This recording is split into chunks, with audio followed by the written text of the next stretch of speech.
Ooh, this is a good one. This classic episode, fellow conspiracy realist, features one of our old friends, pal of the show, Jeremy Corbell, who is currently the host of another show called Weaponized. Matt, back in the day, let's see, Jeremy and you and I talked extensively about some of his documentaries, and I believe he's the guy who really connected with us on Uncle Sam's formerly secret version of Project Blue Book. Yeah. Ben, is it weird to you that for 5 years now, UAP has been a thing? It's been 5 years since we've been talking about UFOs as UAP. I feel like it just happened. Yeah. Oh my gosh. Oof. It is weird. I think about the passage of time, to quote the Talking Heads, but also, let's give people their props where they're deserved. Jeremy, for many years, had been ringing the bell about this, right? And came to us always with an open hand and just said, guys, I want to spread the message. There's something wonky going on here, and never made any crazy claims, was never disingenuous, continues his work today. So I think we're very grateful for this conversation into something called the Advanced Aerospace Threat Identification Program.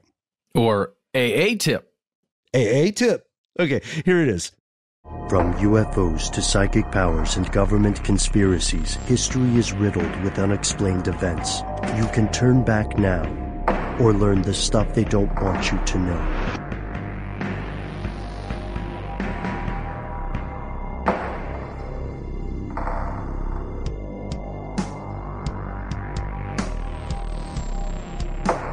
Hello, welcome back to the show. My name is Matt. My name is Noel.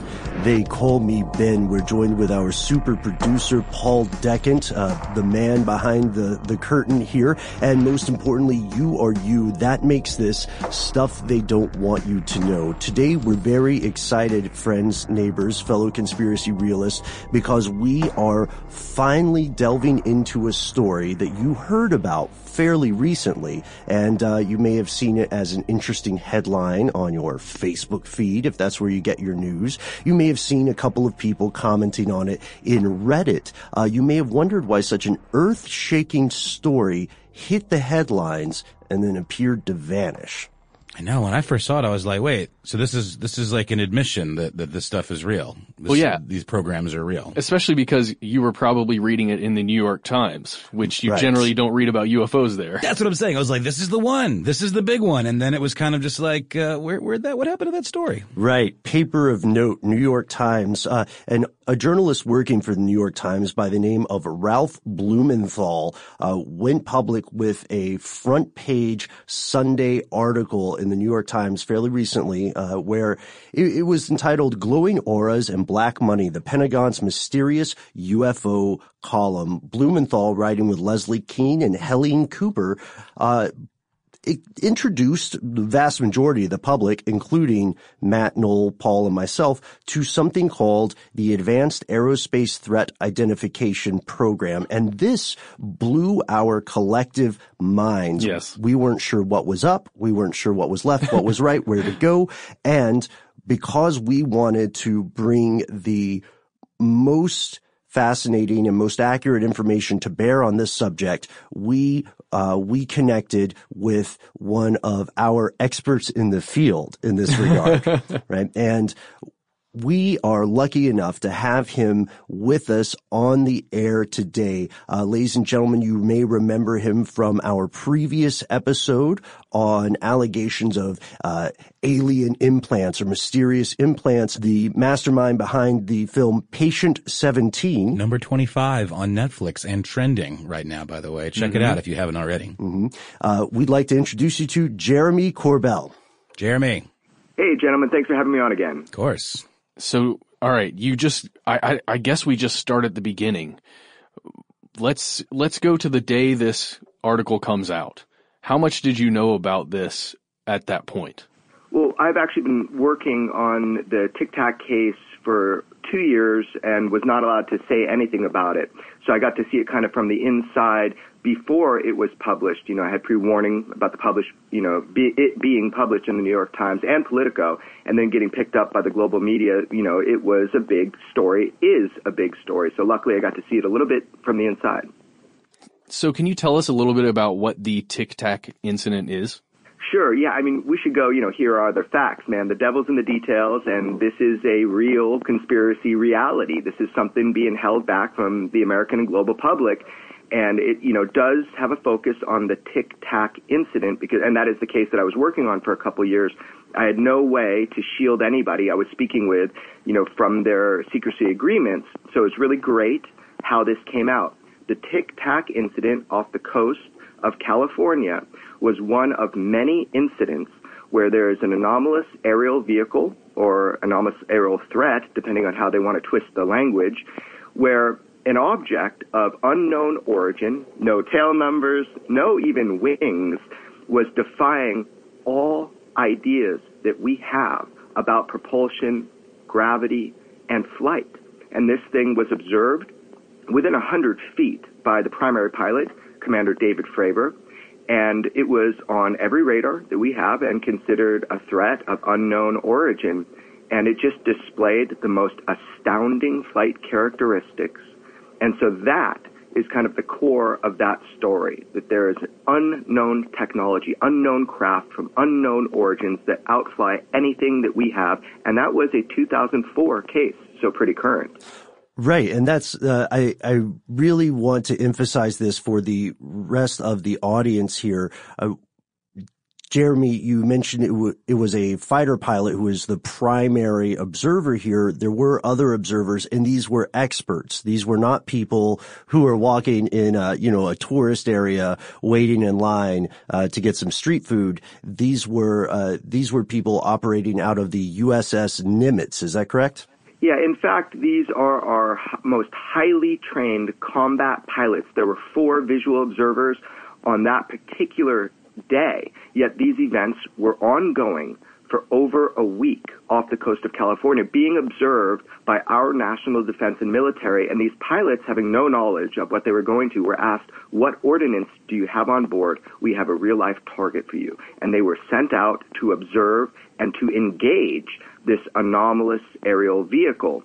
And there are some things about that the public needs to know. Not only are these trained observers, but this object that they engaged did things like actively jam compared to passively jam their radar and weapon systems, which is fascinating because they had the most high tech available to the United States military or the world at this time.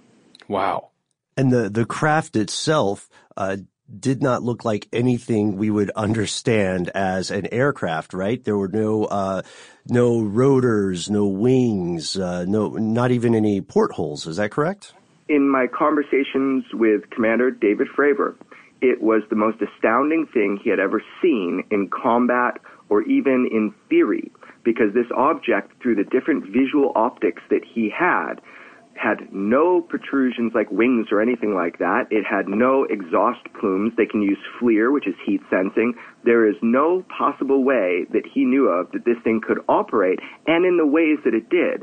When he was observing it, it was like a ping pong bouncing right, left, up, down. It was absolutely foolish the way that it was moving. It was strange beyond all belief. And at one point, it noticed him, and it started to target him and move around his vehicle and shut down his systems. I mean, he's quoted as saying in the Boston Herald, it is not something we developed, and that he believes it's something not from here, not from Earth. So, Jeremy, you have not only spoken with the fighter pilot who was the primary witness for this, but you also followed this story or this phenomenon beyond this specific instance to a global context. And earlier off air, you said that you had some contextualizing points about the global impact or the backdrop of this phenomenon. And we were wondering if you could walk us and the audience through the primary, let's say, the lay of the land here, or should we say the cast of the sky? Yeah, sure. So, I have developed a network of people involved with, the 2004 Nimitz event, from radar operators to personnel to the pilots. So I've been able to see this, from a larger perspective. But the big news, let's step back to the big news. Here are the facts. First of all, we should know that my mentor, George Knapp, really broke all of this information first before anybody. And, he's got his ear to the rail in a way. We are standing in a place now within the United States and the world where we are being told a number of things. So, for example, here are the facts. There was an announcement. $22 million was spent by our government to study the UFO phenomenon. That was reported in the New York Times, and the Advanced Aviation Threat Identification Program, AATIP, was named. Secret UFO study, something in our airspace outrunning our machines, bullet point.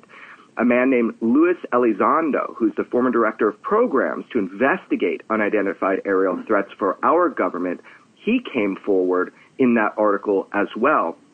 So they identified that there's a threat. Elizondo said in the Political article, we had never seen anything like it. There's frustration within our government.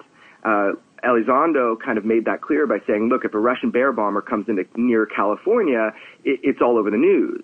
These are coming in the skies over our facilities, and you hear nothing but crickets. And when he says our facilities, that was a direct quote, we're also talking about nuclear facilities. So in the public eye, nothing has been studied about UFOs since the closing of Project Blue Book in 1969. That's what we were told. Now we know that that is completely false. It was also said that the AATIP program ended in 2012, right? So this is right out of the Pentagon. They're saying that program to study UFOs ended in 2012. In fact, that is false, and we'll get into that when it gets crazy. There was a fear, this is something else that everybody should know, there was a fear that, these incidents and these aircraft, or these crafts that we're witnessing, were not made by humans. This is all the way up in the chain of command within our Pentagon. And the other kind of headline news that we learned through the New York Times article is that former Senator Harry Reid of Nevada, he initiated this $22 million program to study UFOs and the larger phenomena that we observe that have to, that are beyond UFOs. There is a very strange link to a very strange property that this program had a directorate to study, a place called Skinwalker Ranch. So that's what we know from these global announcements, that in fact UFOs as a threat is a hot topic and remains a hot topic since 1969, when allegedly we stopped studying this stuff, which we now know is not true. So that's kind of the big points, the big pictures, and they're using specific cases to help us understand that. Just to go back quickly to Luis Elizondo, the person who was essentially the manager of the program, at least for a time. One thing we found to be extremely important here with regards to the Pentagon itself studying these things. He said that even his immediate supervisor at the Pentagon was unaware of the program, which, we've talked about segmentation that occurs within the within government groups like that before, within structures where, what is it? A lot of people won't know exactly what's going on, what the next person is working on. Often there's a compartmentalization of information. So perhaps the Pentagon overall didn't even really know what was going on, I guess. Yeah, it's quite surprising. There is a stovepiping, they call it within intelligence circles, of information. So, one hand can't access what the other hand is working on. And there's a reason for that specifically in these programs. It's because the implications of this technology, it is a fierce technology.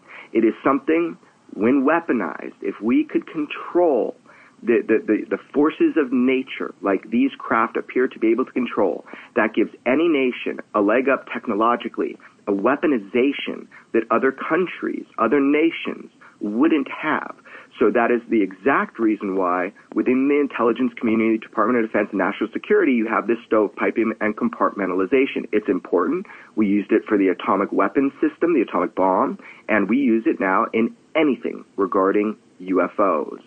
And that's a very important point regarding atomic weaponry. I'm glad you brought up this subject, because from what we understand, for Senator Harry Reid, the question of missile defense and nuclear weaponry was one of the, at least according to his public statements, one of the primary motivators for his interest in the project. He said that he had read classified reports about encounters with unidentified flying objects over U.S. nuclear bases, and that during those encounters, just like how the systems on the fighter planes were scrambled or disabled, the atomic weapons themselves were somehow disabled in these encounters.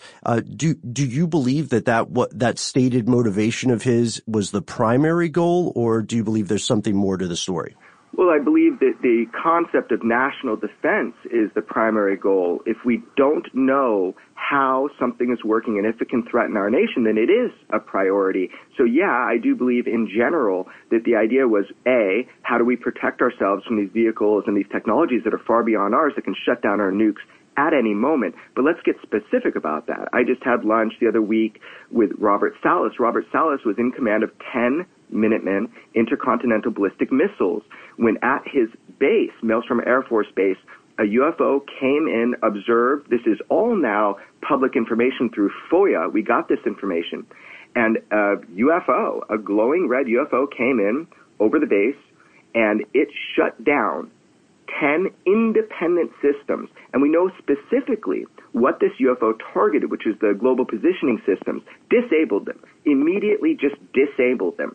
And this is not an isolated event. This happened within 7 days on another base here in America, and also we now know in Russia at the same time. So you have a technology flying with impunity, coming over the most just secure nuclear missile bases, our top weaponry in America and in Russia, and just effortlessly shutting down our technologies by targeting the positioning systems. Now, this is a problem. This is a problem whether it is benevolent, and they're saying, don't play with fire, or if this is some sort of display of power, which it certainly was. So, yes, I do believe the motivation is national security.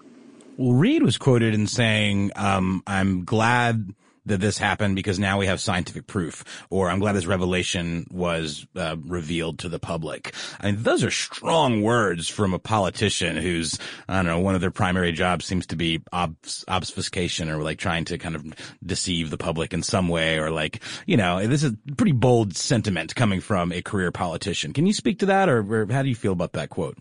Yeah, well, look, his perspective, because he did this with black budget money. I mean, this is not even pushed through Congress. This is not asked for. This is money that is created and funneled in to these special access programs where, you know, again, most Congress person will have no idea about these programs or what's going on.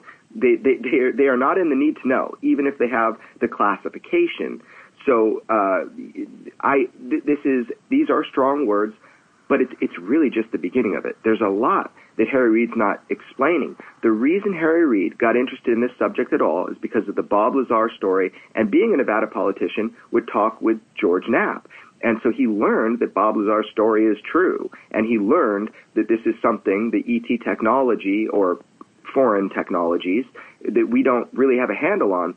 And then it was upon, and this is something that people don't know again, it's upon understanding the Skinwalker Ranch story that really motivated Harry Reid, because he read George Knapp's book. It motivated him to take this issue more seriously and try to initiate funding for it, because he thought scientifically, if we can get a handle on this, even a glimpse, that this is the biggest thing that has ever happened to national defense and humanity. So yes, I think it's a powerful statement. It's also powerful that the New York Times put out this article and that they admitted to the Advanced Aerial Threat Identification Program. I mean, that is the modern-day Project Blue Book, and it has not ended in 2012 like stated. The only thing that ended was the partnership with Robert Bigelow of Bigelow Aerospace to study Skinwalker Ranch. And on that note, we do have to emphasize, yes, Harry Reid was not acting alone. He did have support from at least two other senators who went public, Ted Stevens and Daniel Inouye from Alaska and Hawaii, and, of course, the founder of Bigelow Aerospace, Robert T. Bigelow. Now, longtime listeners, you will recall previous episodes examining Project Blue Book, and you may also recall previous mentions of Skinwalker Ranch. And if you like our show, then you are definitely going to want to hear the rest of our conversation with Jeremy Corbell after a word from our sponsor.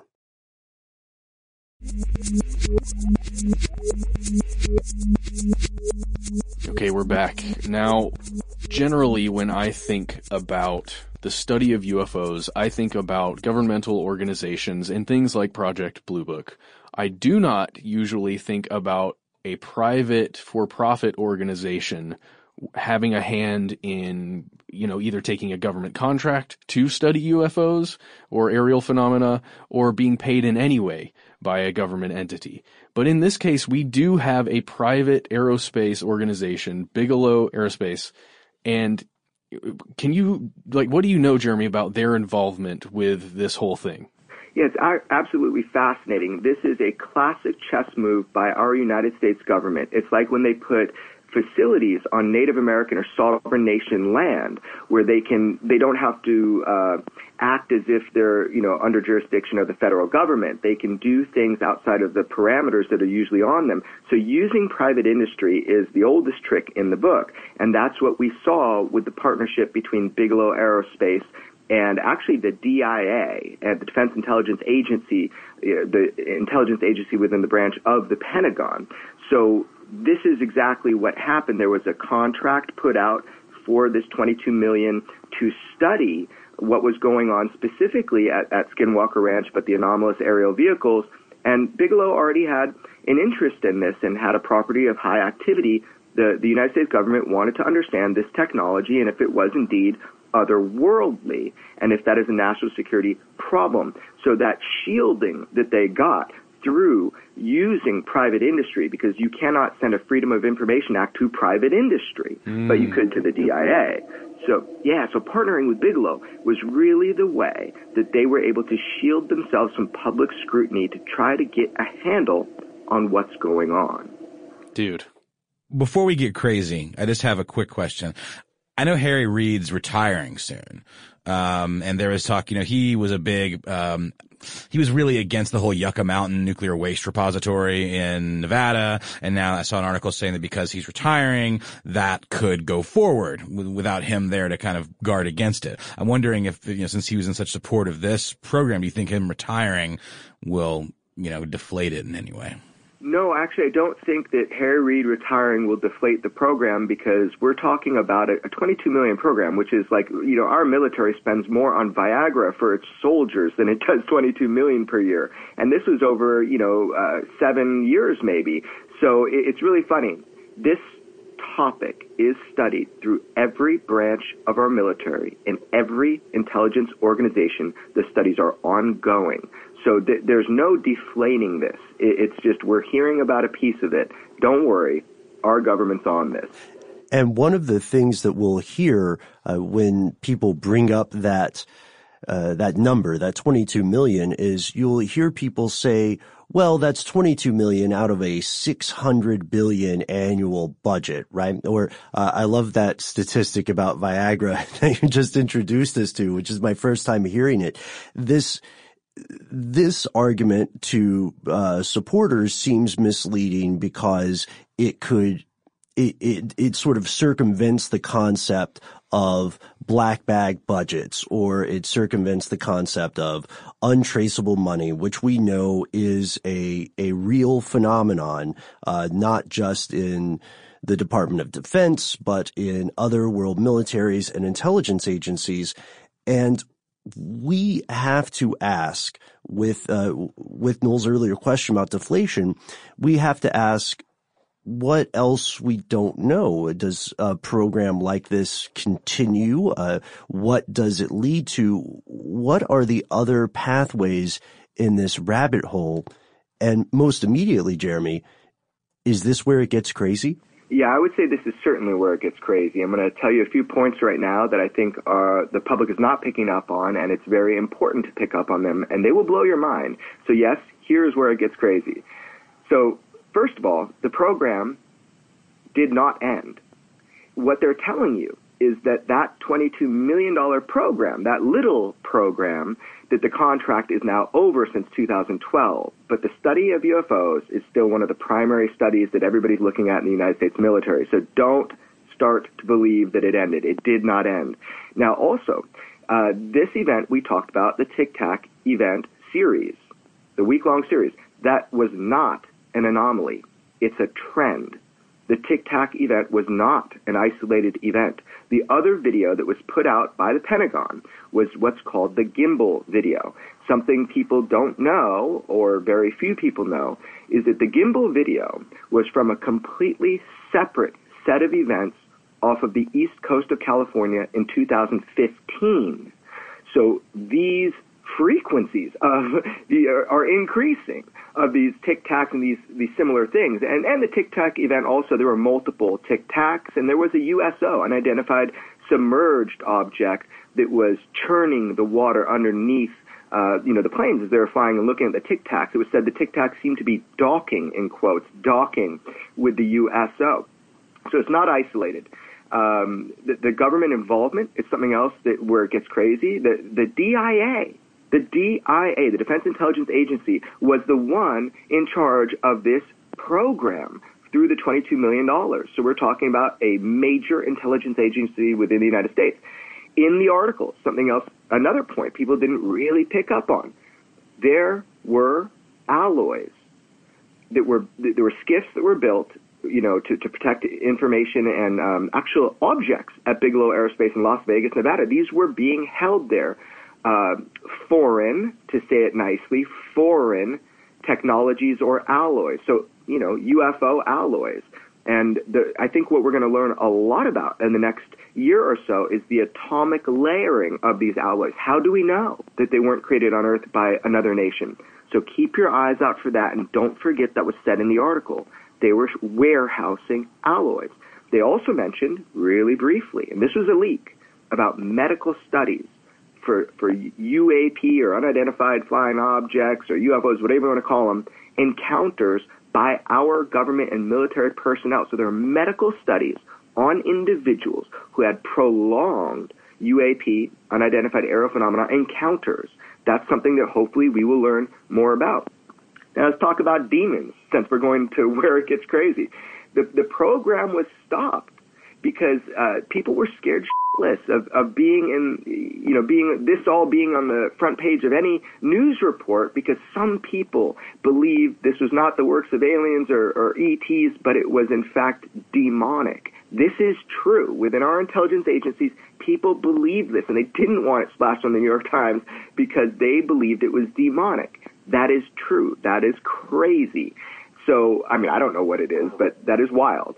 The other thing is the Skinwalker Ranch connection has not been fleshed out, and I'm making a movie on that. I'm making a movie to show those connections between these recent UFO events, the 22 million, and the Skinwalker Ranch connection.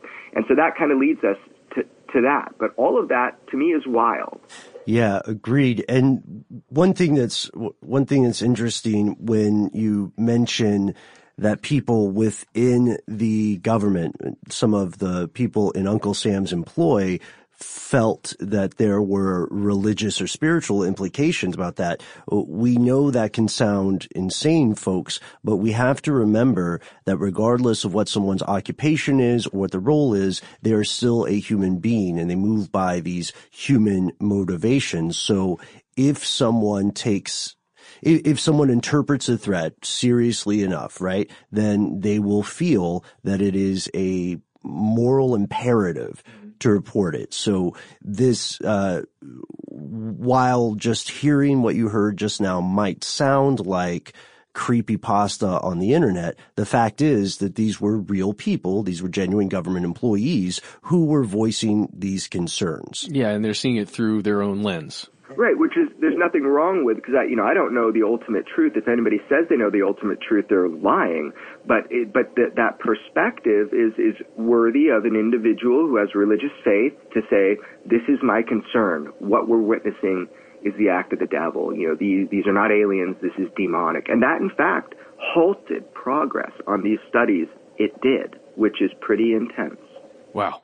Let's talk a little bit more in depth about Skinwalker Ranch while we're here, because one thing that you can say for sure about Skinwalker Ranch, whether you are tuning in as a dyed-in-the-wool believer about a very specific aspect of it, or whether you consider yourself a James Randi-esque skeptic, you can easily admit that Skinwalker Ranch is the subject of intense controversy. Since we talked about on James Randi, one of the messianic figures of the internet skeptic movement, had said that he had deemed Robert Bigelow's purchase of Skinwalker Ranch as a useless study or a useless investigation, whereas other people have sworn that they have seen incredibly anomalous activities such as cattle mutilation, right? Strange objects in the sky. And what we were hoping to ask you to do as your our go-to expert on this, could you give our listeners an overview of Skinwalker Ranch as okay, I'll just cut to the chase. What the heck's going on there, man? Yeah, it's a great question, and it's easy to throw stones, someone like James Randi at Robert Bigelow saying it's useless or whatever. But you know what? Our Defense Intelligence Agency did not think it was useless. In fact, Skinwalker Ranch was the subject of the most intense scientific study of UFOs and the paranormal by our United States government in history. So it wasn't just one eccentric billionaire putting his money behind this. Now we know that. Now we know there was a partnership made with the DIA. So people can throw stones and say that sounds ridiculous, and I agree, it sounds ridiculous. But you wouldn't do a prolonged study at a place if there wasn't scientific information and data that you were getting, let it be classified or not. So let's talk about Skinwalker Ranch. The bullet points are this. In 1998, real estate mogul, self-made billionaire Robert Bigelow of Bigelow Aerospace, he purchased the 480-acre ranch in northeastern Utah to use as a living laboratory to study the UFO phenomenon. And historically, just to put it out there, this location or this whole Uinta Basin has been inundated with bizarre phenomena going on back generations. So Bigelow just wanted answers to some big questions, and he was determined to find them regardless of the cost. What happened at the ranch historically, what's claimed to lurk in the shadows, goes far beyond UFOs. Bizarre events range from, perplexing to wholly terrifying, vanishing and mutilated cattle, unidentified flying objects, huge otherworldly creatures appearing, flying orbs, everything under the sun, like a grab bag of bizarre, is what was reported by scientists and locals in this area for generations. And one family at this ranch, their life was under siege by these unknown enemies or entities, and nothing could explain it, and they thought maybe science could. And in enters Robert Bigelow, and he employed a crack team of PhD-level scientists to conduct a long-term investigation into the reports of the phenomena. And the team was tasked to use the ranch as this living laboratory, that's Bigelow's own words, in the Uinta Basin. And they quietly and with rigor, they studied the ranch. And what they encountered during that study would test their beliefs and even their sense of reason. And that's what Skinwalker Ranch is, a living laboratory in the most scientifically studied paranormal hotspot in history. And our government was involved. And we're going to get deeper into this story after a quick word from our sponsor.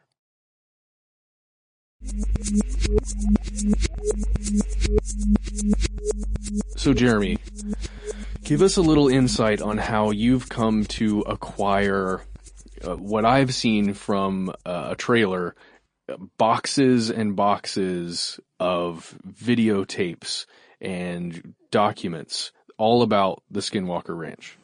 Sure. Well, right time, right place. My mentor, George Knapp, he's a 2-time Peabody award-winning, 27 Emmy journalist. The guy breaks stories right and left, day and night for 30 years, right? So one thing that he did was he earned the trust of those involved by keeping his mouth shut and being able to be on location, dozens and dozens of time and working with the scientific teams to just have a journalistic standpoint on it, that one day maybe he could make a documentary or reveal this info, and he's let out little bits and pieces.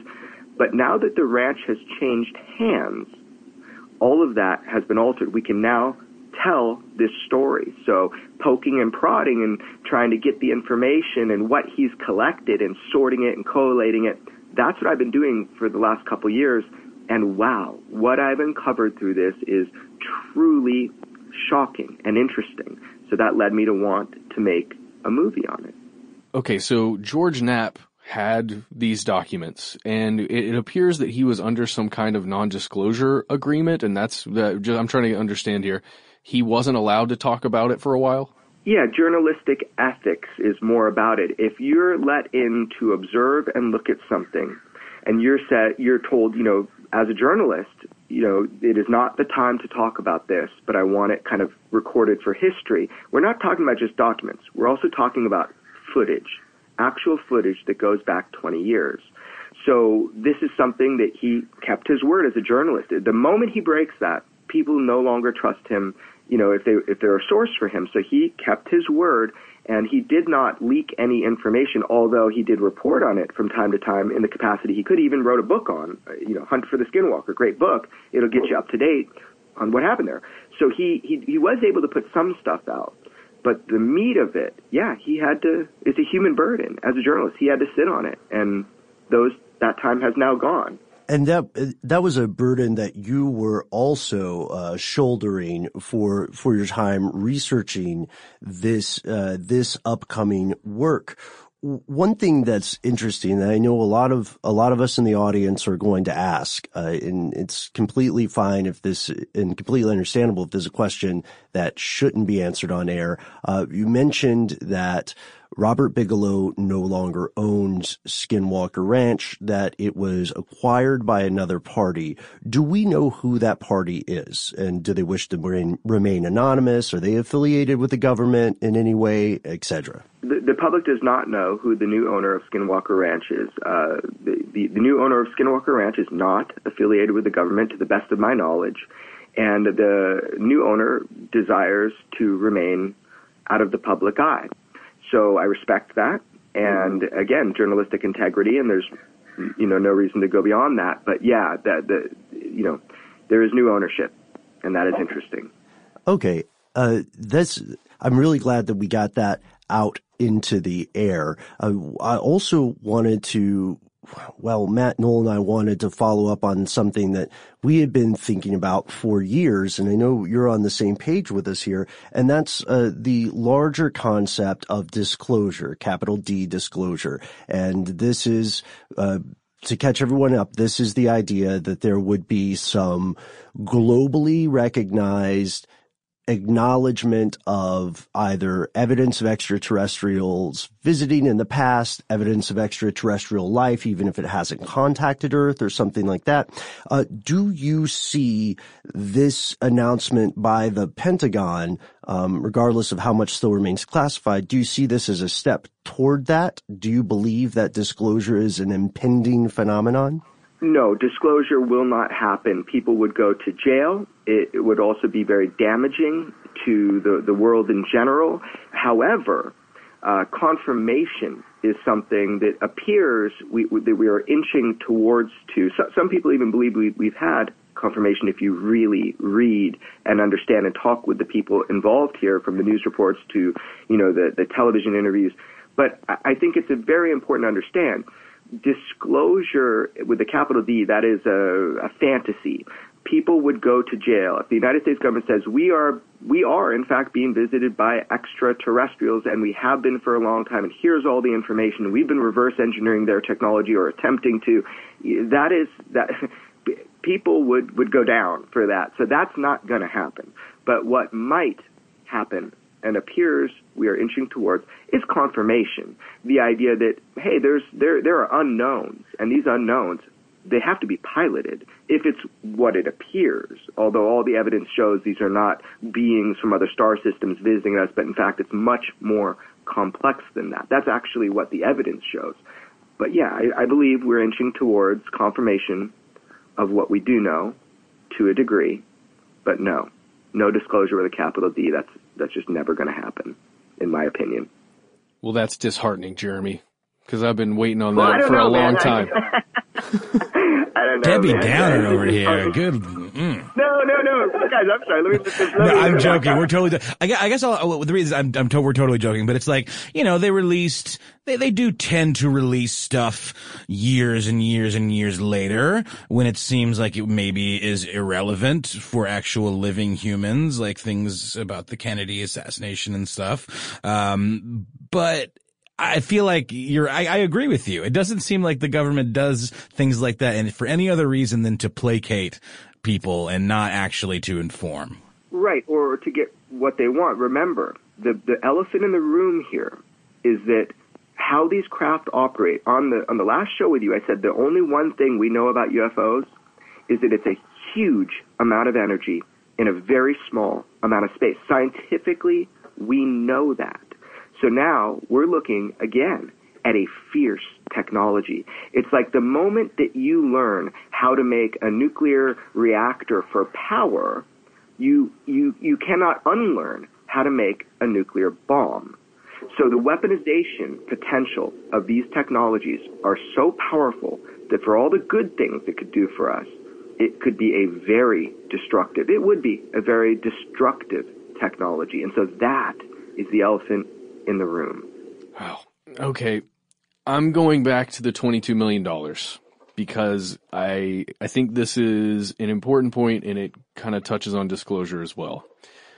The FA-18 Super Hornet that Commander David Fravor was flying when he saw the Tic Tac UFO incident, the price tag on that vehicle, if you were going to buy it in 2017, that of course was 2004, it would be $70 million. And if you're imagining that single jet that single pilot was flying that observed a UFO is several times more than the entire operating budget for a program, for me, that spells smokescreen, or perhaps almost a front, or disinformation of some sort in some way. That's what it feels like to me in my gut. And I just wonder if you've encountered anything like that would make you think there's something fishy going on. Well, I mean, the only thing fishy going on is that we're not being told where our tax dollars are being spent on. It's not being acknowledged that this is a high priority. That $22 million is just a drop in the budget. That's what's a drop in the bucket. I mean, that's what's so funny about this. There are programs in every branch of our military, in every intelligence agency. I can tell you that with definitive fact. So this little tiny drop is part of an ocean of financing that goes towards trying to understand these fierce technologies. Got you. So I guess I have worries about it being some kind of disinformation or counterintelligence program to cover up just advanced testing. Because, it's that whole I want to believe thing. I am nervous that maybe somebody is pulling my leg, even all the way up to the Harry Reeds, just so that something else can be covered up. Wow, that would be fantastic. I mean, that would be a wild truth if that were indeed the case. And we always do need to look at that because our government historically has been really good at saying, look at the left hand when I'm doing something with the right hand. But indeed, this is not a smokescreen to the best of my knowledge. I mean, these are things being observed by trained fighter pilots, by witnesses all around the world for centuries. And so this phenomenon is real. We might not understand it deeply from a government level, but they do want to know as much as they can. It is outside the scope of my imagination that essentially telling the public that these things are happening is somehow going to benefit the budget or benefit the needs of the government. I think the people that have come forward are just like you and me. They believe this is worthy of proper investigation and that the American public should know. Well said. Well said, Jeremy. This brings us to another question that we always want to include when we're talking about currently unfolding events. And this can go wherever you see fit. What do you see as the near or mid-future, I guess consequences might be too strong a word, but the results or the ripples of this announcement? Well, I think it's going to be followed up.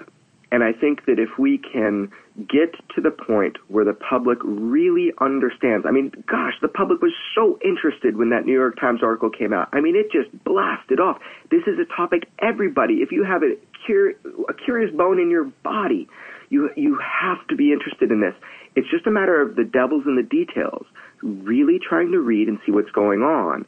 I think that once alloys are presented to the public that are clearly not made by human hand because of the perfect atomic layering of elements that should not be able to be fused together, and then the properties of these alloys, how they interact with our known physics in slightly different ways. If that is shown in a big way through major media, you will have to ask yourself, who made these alloys? So I think slowly and over time, remember, we're being promised more videos by the Tom DeLonge conglomerate of really incredible intelligence and aviation people and CIA people, that kind of thing, that there are more videos. A third one is promised. I happen to know that there are a lot more videos that were unclassified. So the question is, what is the public going to be exposed to slowly? And what will the questions be? What will the public ask? And asking the right question that I have learned through this type of work is the most important. So in the near future, I think it's just getting the public to ask the right questions in a big way. And it's going to take drip by drip more information coming out to get us there. I have one last serious question. Are these videos going to be lost Blink-182 videos? You'd hope, right? I don't know. No, man, that sure. Blink money is nothing to sneeze at. I do hear that he is doing interesting things with his fortune, and I think the Stars Academy. Yeah, I think that's really fascinating. I'm being a jerk, but I think it's really interesting that he's taking that money and like trying to do something interesting with it. Oh yeah, and he is working with. As we said, established government figures, right. Many retired, but legit intelligence agency defense folks like Chris Mellon, for instance, I believe is working with him. Is that correct? Well, yeah. Let's just clarify here. So Tom DeLonge of Blink-182 got together a group of government officials who are all on the same page and scientists to try to, one, get more information out, like Lou Elizondo, who's on his board, did get 2 videos so far declassified to us. So, yay for Tom. I'm rooting for Tom. It has nothing to do with his music or anything like that. Just as an individual trying to move the needle forward, he has successfully done that and hopefully will continue doing that. Of course, there are other aspects to his project, which is, the promise through funded, through money from people, through crowdfunding, to try to emulate or simulate or make, some of these technologies actually function. And, I don't know about that. I don't know if that's going to work. I don't know the implications of that. There's a lot of skepticism on that. But I think what he has done is heroic. I think he pulled together a good group of people, put it in the forefront, used his name and his face as his passport to get more information out, and I applaud him for that. So I think we just need to separate that from the other endeavors of his group. Let's look at what he has done. So, yeah, I applaud him for that. Again, we are all cogs in a much bigger wheel. The big news flash here is if we're being visited by technologies and craft of unknown origin, not made here on Earth, who is piloting these and what is their intention? That's the big question. And then I would only add to that, to what end? That's a serious concern, because as human history at least has taught us, typically when one civilization with technological advantage or superiority meets another civilization, things do not end well. And if we are in a case where there would be some sort of contact from beyond our terrestrial plane, we can only hope that this would not follow the precedents set by humanity.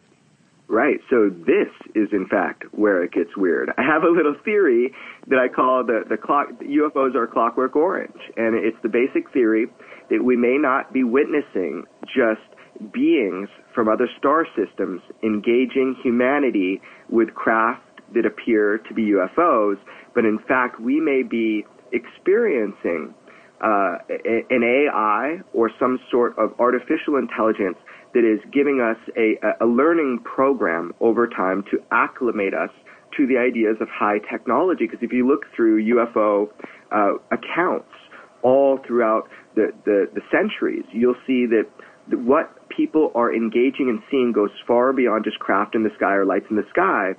But in fact, there are much more complex interactions that humans have, from information to technology that's just beyond the cusp of what we have at the time. So this information is changing over the centuries, and I think that we may be interacting with something far stranger than just beings from another planet, other people from another planet.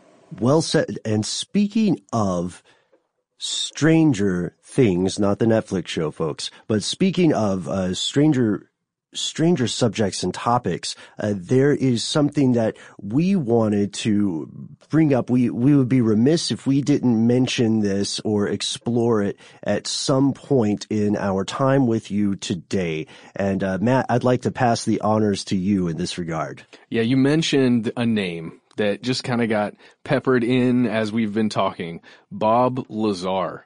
This is a physicist who was working at several laboratories. At least I have to say allegedly here, because you're taking Bob Lazar's word over other people's.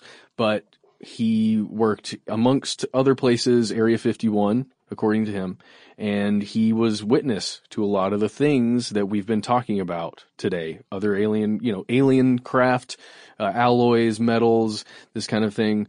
And you got to talk to him? Yeah, in fact, after many years, this was always a kind of a dream of mine. After many years of time knowing Bob, becoming friends, we have had the chance to go really deep into this, and eventually he said, let's do it. You're right. People have twisted my story. So just to get people up to date, Bob Lazar is the most important and key individual in the whole UFO history and lore. He has certainly influenced the UFO culture, with his story more than any one particular individual. And he wants you to put the word allegedly in front of anything you say about him, because he wants you to use your brain. He is giving you his story and telling you that you should decide if what he's telling is true. Now, after 30 years of telling his story and not changing it, we now have a different lens in order to look at this story, and that's what I've been doing. I've been contacting witnesses that have never been contacted. I've been talking with Bob and getting him to go on film about things he's never been able to or never talked about. So the basic story is that Bob says he studied alien propulsion, an alien propulsion system for the U.S. military in 1989, and he came forward on the news with George Knapp and told everybody about it. Area 51, flying saucers from another world, and a program to create a fierce technology. That is Bob's claim. And this is where we stand now. He's really pretty much remained silent. Nothing from the UFO world has ever done anything good for his life. And you only know that when you get closer to Bob as a person to see who he is, what his character is, and how it really has negatively influenced his life. Just telling his story. That will be up to you to judge, based on the evidence and based on getting to know him personally through the film, if you believe Bob Lazar and his story. But the big question is, if Bob is telling us the truth, then what? And so that's what I hope to address in this film. Bob claims he worked at a subbase of Area 51 called S4 in 1989. There was a place with 9 hangars and 9 flying saucer-type craft. He was able to work on one and its propulsion system, which operated, allegedly, off of element 115, a stabilized version where they had an isotope that stabilized it. And he said, gravity is a wave, and it works off gravity amplification. The most interesting thing, this weaponized my curiosity, the way that this propulsion worked, because it's not really propulsion. You don't push thrust out the back. You distort time-space by amplifying a gravity wave and fall instantly in little jumps into a place. So you don't need to travel faster than the speed of light. So his claims are that he worked on trying to understand this system for our government. And he actually got to see, allegedly, the inside of what he called the sports model, which was a really sleek-looking UFO. And he said it was ominous. Wow. Well, unfortunately, I think we're running out of time, guys. So we're going to have to just go on our own and learn more about this in our own journeys. Where's the best place to go and find your films for anybody listening? All of my films can be found at extraordinarybeliefs.com. Currently, my film Patient 17 is available on Netflix, as well as iTunes and Amazon, Xbox, all that stuff. What I encourage everybody to do is go deep into the Bob Lazar story now. Type it in, ask your Google voice device, who is Bob Lazar, and just start looking into it, because I will be putting out the definitive documentary on his story and life within the year of 2018, towards the end of it. A lot will be revealed. So go, research, catch up, and hopefully we can touch base right before that film drops to the public. And also, just for listeners, there are 2 great articles about the main stuff we were talking about today with this government program. There's one on the New York Times, as we mentioned, and then there was one on Politico that I think we talked about as well. Mm-hmm. You had something to do with the Politico piece, did you say? No, I was able to know about what was going on. I had been studying the Tic Tac case for 2 years, so I was intimately involved in knowing how this was going to play out to the public, which is not really important. It's just kind of cool that I could see it from both sides. Absolutely. It's also interesting to read these stories from these, very prestigious news organizations and to see the way they handle stuff that you don't typically see dealt with by organizations like this. So it's pretty interesting and illuminating. Especially when it turned into the New York Times had a follow-up article where they did one of my favorite moves that happens often in journalism. They started reporting on how they reported the story. Oh, yeah. So not the actual story itself. And then a portal of dark matter opened up and swallowed the entire New York Times building. Hey, by the way, speaking of Netflix, have you guys seen the Cloverfield paradox yet? Not good. Oh, haven't seen it yet, but that's my hot take. haven't seen it yet. We've heard about it, but while you're on Netflix, you can, as we mentioned, check out Patient 17. You can also check out our earlier episode on implants with Jeremy, and that was the first time we had you on the show. And just like we said then, we greatly appreciate your time. Thank you so much for coming on and giving our friends and neighbors, listeners in the audience, conspiracy realists, a peek behind the curtain. And I'm really glad that you said, I'm really glad that you encourage people to dive into this on their own. When can they expect to see the next film on Bob Lazar? Yes, the Bob Lazar film will come out at the end of 2018, but I will have one coming out before, and that will be the one on Skinwalker Ranch. And so look for my films this year, absolutely. And thanks, gentlemen, for having me on. You certainly do provide a show telling people and giving people information on stuff they don't want you to know. And I really appreciate that you do this. So thanks for having me on, and just great work. A pleasure. We'll see you again soon, sir. Jeremy Corbell, ladies and gentlemen. And that's the end of this classic episode. If you have any thoughts or questions about this episode, You can get into contact with us in a number of different ways. One of the best is to give us a call. Our number is 1-833-STDWYTK. If you don't want to do that, you can send us a good old-fashioned email. We are conspiracy@iHeartRadio.com. Stuff They Don't Want You to Know is a production of iHeartRadio. For more podcasts from iHeartRadio, visit the iHeartRadio app, Apple Podcasts, or wherever you listen to your favorite shows.